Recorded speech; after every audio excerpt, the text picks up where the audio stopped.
దేవుని పిల్లలారా, ఈ జీవితాన్ని సరి చేసుకో, అది నీకు మేలు.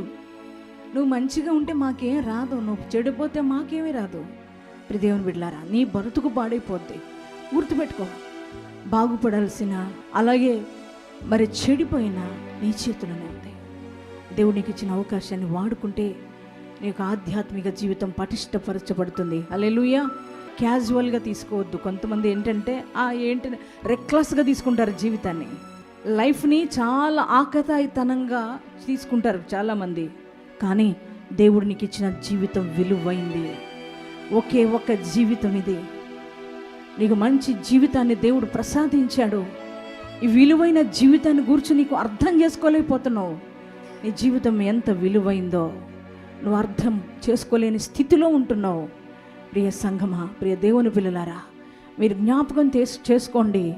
దేవుడు ఎంతగా నీ కోసం ప్రాణాన్ని త్యాగం పెట్టాడంటే నీ జీవితం ఎంత విలువైందో అర్థం చేసుకో.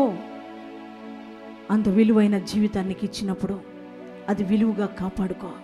దేవుడు నీకు ఇచ్చిన విలువను నువ్వు కాపాడుకుంటే నువ్వు ధన్యుడివి, ధన్యురాలు అవుతావు. Praise the lord.